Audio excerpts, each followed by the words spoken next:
Steve with McGaughys here today. Myself and Nick are here. Nick's behind the camera right now. We wanted to show you our brand new 8-inch 4-link Superduty kit. It's our SS version, so it comes with the billet plates and all the stainless. We're going to do a little walk around, get into it today, show you guys some of the features. Right now the truck is sitting at 8 inches. It's on a 40-15-22 on a 2212 kg1 wheel.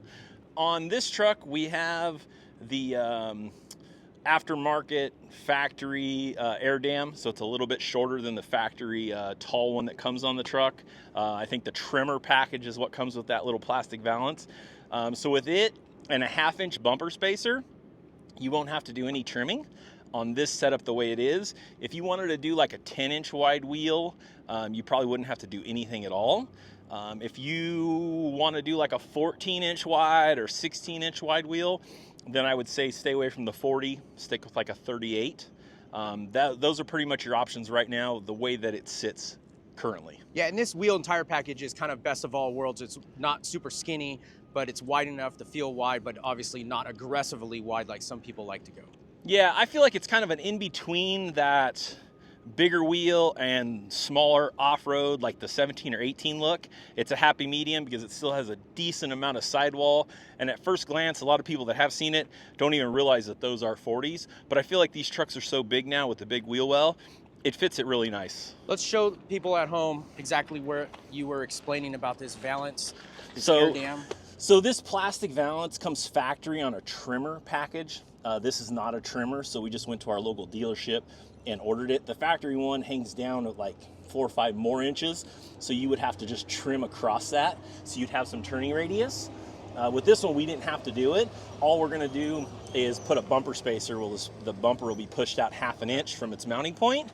That way it'll clear. So on these 1550s, there's no bumper metal trimming? No, you don't have to cut the actual steel bumper. We just recommend you put a bumper spacer to push the bumper out 1/2 inch. All right, and on the back side, on the cab side, no issues Nothing, there. yeah. We didn't even have to remove this factory little plastic piece or cut it.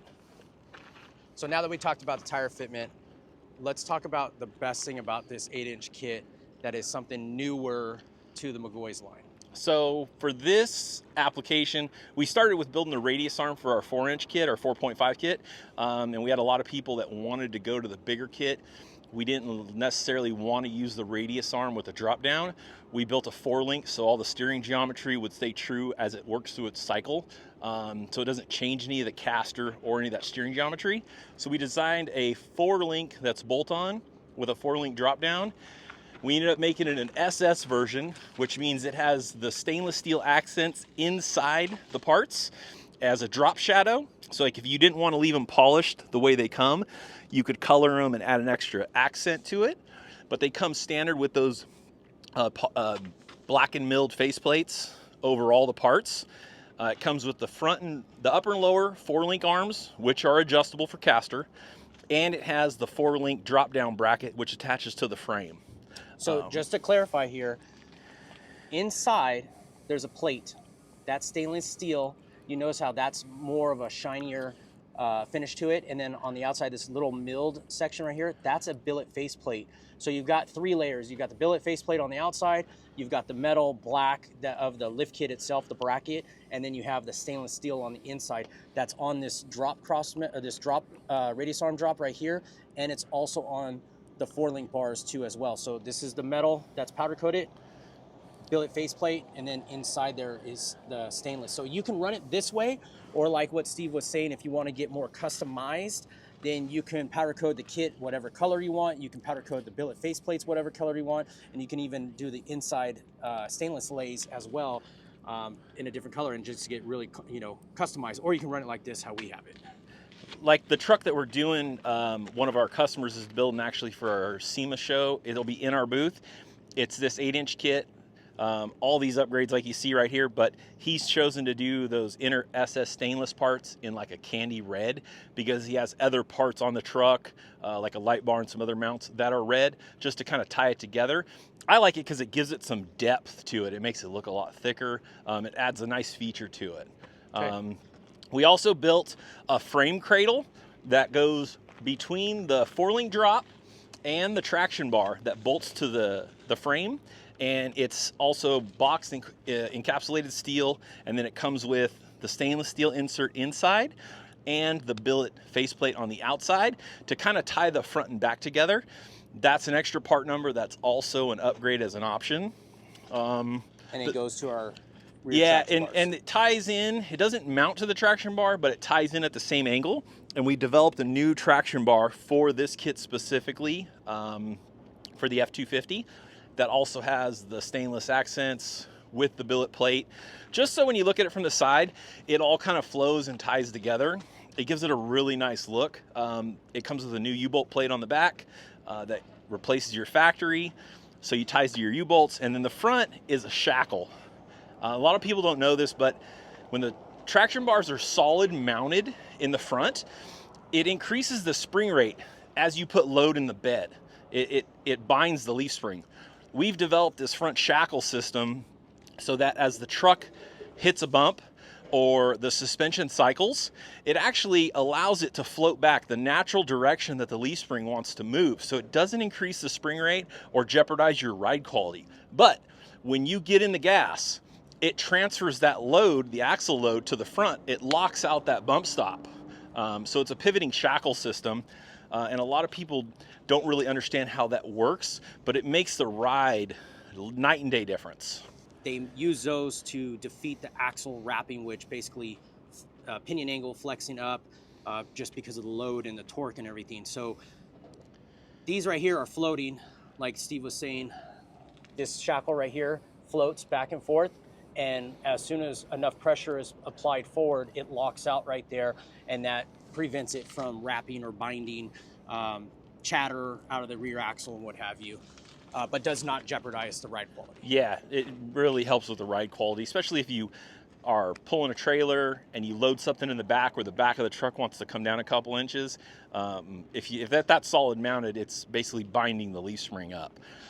This kit also comes everything you need to put the truck together, so you don't have to buy any extra upgrades. Like if your truck has a scaling feature or the headlight adjuster, some guys call it, the kit comes standard with it. If your truck doesn't have that, you just don't use the bracket, but it attaches to our 4-link bars, or even if you buy like my radius arm kit for like a 4.5-inch kit, it comes with that bracket standard. We don't do it as an upgrade or make you buy anything extra. It also has a revision to be able to use the factory back sensor in all the kits. The kit comes with all 4 shocks that we build in-house. Scaling feature bracket right there. Just to clarify that is all included in the kit. And then again, the scaling feature bracket is also in the rear too as well. So everything connects back up. And shocks and coils. So the coil spring for this is specific to this truck. It's a dual rate coil, so it has a primary rate that's softer than your original, so you get a plush ride, but it's not too soft where the truck's just bouncing all over the road. We spent a ton of time engineering and developing that coil spring. We also now build the shocks in-house, so we can fine-tune the valve package for the vehicle specific. It's not just a generic length shock, where you would just grab a length because it happens to work. Now the shock is tuned specifically to our coil spring. In this application for this kit, we provide you with a remote reservoir shock for the front. It comes with a billet clamp. It mounts to either the upper shock bucket or the actual shock itself, depending on the look that you want to go with. In the back, it comes with a non-reservoir shock, and that's just because there's not a ton of clearance with the exhaust and everything that's running back there. It may be an upgrade later on. We may have something coming out, but the way the kit comes is it comes with just a single non-reservoir in the rear, reservoir shock in the front. And obviously everything else, like he said, was included in the kit. Your upper track bar, relocation bracket that drops it down, a pitman arm, sway bar end links, brake lines, everything to connect everything up and have it properly functioning back to original state. Yeah, if you like the look of this and you're a Super Duty guy and you want your F250 or F350 to look like this truck does, there's basically 3 part numbers off of our website. You have the kit part number, the Cradle part number, and then the traction bar is another part number. So it's not a ton of stuff you got to go through. It's only 3 to achieve what this look is. And then obviously your own wheels and tires, you'll be rolling down the road. I get guys all the time like, I want to push the 8 to 10. If you want to do that, you're going to put a coil spacer on top of it, and you're going to have to put a front drive line in it, and you're going to have to get an added leaf for the back if you wanted to take it to that. Right now, we don't offer the full 10-inch kit, but I'm sure guys out there are going to want to push it to that. We are making a 4-inch and 6-inch 4-link kit just the way you see it. It's going to have the same parts, right? Not necessarily the exact same 4-link bars, because they do need to be a little bit shorter and some geometry needs to be changed. But we are making a part number for the 4-inch kit, excuse me, a 4.5 kit and a 6-inch kit. Which will be coming soon. If you're seeing this video when it drops, it might be within another month or so, or 2 months, or right after the beginning of the year, because this video is going to be slated to drop right before SEMA, if not around SEMA time, yeah, which is November for people that don't know. Truck ride's great. It looks great. I mean, honestly, 40s on an 8-inch. Yeah, that pretty is happy awesome with how it turned out. I mean, just the stance and the look, couldn't be happier with it. So. And the stance is level on this truck. Yep. So let's get a side profile view of it. A lot of people ask questions about that. How's it going to sit? You know, in the video here, it might be hard to see because obviously I'm not squared up with the building where the truck is sitting, but I think you can kind of get an understanding. The truck is level. If you tow anything that you're towing with your truck stock and it doesn't sag, it won't sag with this. It's only if you have that much weight behind it that you might want to look at upgrading to airbags. One of the things kind of cool is we developed a bushing for those 4-link arms. We don't use like your standard 2-half poly bushings, you know, that push together, or some guys will use like a uniball, stuff that you would have to maintenance, right, or service. We use a bonded poly bushing that we have made, so it's steel encapsulated on both sides with a steel inner sleeve that we press in here before it leaves. So when you get it, you pull it out and you literally are just putting it in. The thing that's cool about those bushings is this axle needs to be able to move a little bit from side to side as the suspension cycles, and a lot of times those harder poly ones don't allow that. It kind of puts it in a bind. These new bushings will allow some deflection, so one of the cool features, and you don't have to maintenance them. And these are proven, just, you know, Steve is talking about how these are newer bushings for this, but when he says newer, they're made for these 4-link bars. We've actually been using them in our radius arms for many years now and have great success. Correct. With it's them. Just a different size and now a different application because the 4-link front bars, the mounts are a little bit smaller than like that bulky radius arm. So we bushing. know they work well. Yeah. All right, well, if you guys have any questions that we haven't conquered on this video, you can call us, you can, you know, message us on any of the social media platforms. And, you know, again, we'll have some part numbers down in the description. From there, you can also look at our website. And to purchase, remember that you can talk to any of our local McGaughys dealers. And if you can't find one, you're more than welcome to give us a call and we'll help you source a local dealer for the retail purchase or an install as well. Thanks for watching and wait for the next one. Thank you.